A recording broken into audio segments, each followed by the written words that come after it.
Arbella Stuart is not a name history has done well to remember, which is strange when you consider that she had one of the strongest claims to succeed Queen Elizabeth I on the throne. Her curtailed life, which included imprisonment, a daring escape, and all the heartbreak of a well-written drama, was engulfed in religious, political and familial tensions. Still, she grew into an ambitious young woman who retained an eye on the throne that could legitimately have been hers, were it not for her rather tragic end. Lady Arbella Stuart was born in 1575 to Charles Stuart, Earl of Lennox, and his wife Elizabeth. Through her father's lineage, Arbella was a great-granddaughter of Margaret Tudor, making her a cousin to both Elizabeth I of England and James VI of Scotland, later James I of England. Having both Tudor and Stuart blood in her veins meant that Arbella was a possible heir to Elizabeth I. Arbella lost both of her parents at a very young age. Her father died when she was just 1 year old and her mother passed away when she was 7. Around the same time, Arbella's paternal grandmother, Margaret Douglas, also died, and all her estates and titles were seized by the English crown. Arbella's relatives tried to regain the Lennox inheritance but sadly failed, and the young girl was left without money or title. The Lennox title remained out of Arbella's grasp for the rest of her life. Luckily, the young child was not alone in the world and was able to live as the ward of her maternal grandmother, Bess of Hardwicke. Bess came from a minor gentry family but rose up to be a countess and one of England's wealthiest women. She was very ambitious, and it is believed that she had planned the marriage of her daughter to Charles Stuart, so that any children born of the union would come high up in the line of succession. Bess's plan came to fruition when Queen Elizabeth I mentioned Arbella as a possible successor, and so the young girl was raised as if she were a princess at Hardwicke Hall and Chatsworth House, where she was referred to as Your Highness by the many servants. Arbella received a prestigious education from her grandmother and excelled in many subjects. She spent her time playing music, learning languages and reading, but her childhood was a lonely one.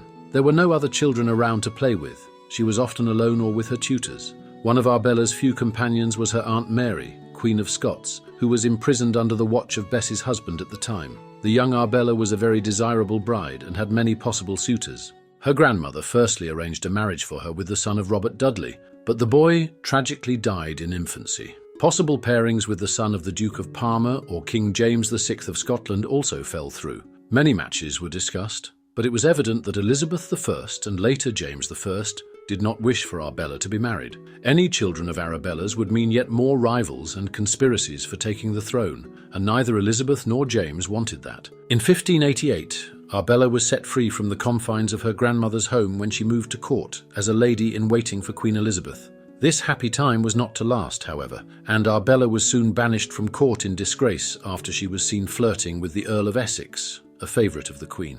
Arbella left the excitement of court behind as a young teen and spent the following 10 years back under the watch of her grandmother, where the relationship between the pair turned sour. In a bid to break free from her isolated life, Arbella made a terrible mistake and tried to orchestrate a marriage between herself and Edward Seymour. Since the Seymours were also in the line of succession, Elizabeth was furious about the plan as it could have instigated a usurpation of her throne.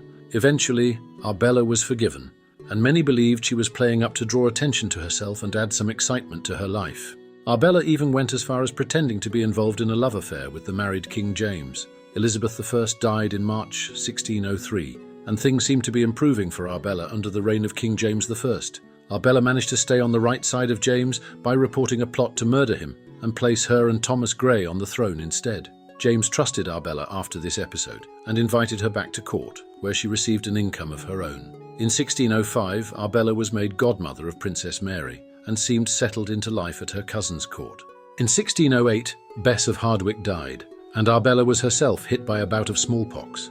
This reminder of the fact she was aging and had not yet made plans for her future must have led to Arbella's next move. It was clear to Arbella by this stage that although King James cared for her well-being, he was as unwilling to allow her to marry as Elizabeth I had been. Arbella decided at the age of 35 to take her destiny into her own hands and turned towards the Seymour family again for assistance. On 22nd June 1610, Arbella Stuart married William Seymour, a 22-year-old who was a grandson of the Earl of Hertford and brother to Edward, whom Arabella had tried to marry 8 years before. William had fallen for Arbella at court and was impressionable and foolish enough to ignore warnings from King James, who had heard rumours of a possible match between the couple. In marrying, Arbella and William had united the rival Grey, and Stuart claims to the throne, as both descended from sisters of Henry VIII, which King James would not permit. Within 17 days, James had learned of the secret marriage, and the couple were separated from each other. William was taken to the Tower of London, and Arbella was detained in a house in Lambeth. Despite both being imprisoned, somehow the couple managed to arrange secret liaisons. After it appeared that Arbella had suffered a miscarriage, King James found out about the couple's meetups and sent Arbella to Durham, where she could not see William. Again, the pair did not take no for an answer and planned to escape. Arbella fled from her guards, dressed as a man, and when William did not meet her at a planned location, she boarded a ship to France. Arbella's ship was intercepted on the Channel, and she was sent to the Tower of London. Her husband was more fortunate and managed a successful escape to Belgium. Once trapped in the tower, Arbella's physical and mental health began to crumble. She pleaded for help or release because of her illness, but due to the lies she had told in the past, people thought she was faking her ailments. After a year-long period of illness and refusing to eat, Arbella died in the tower on 25th September 1615.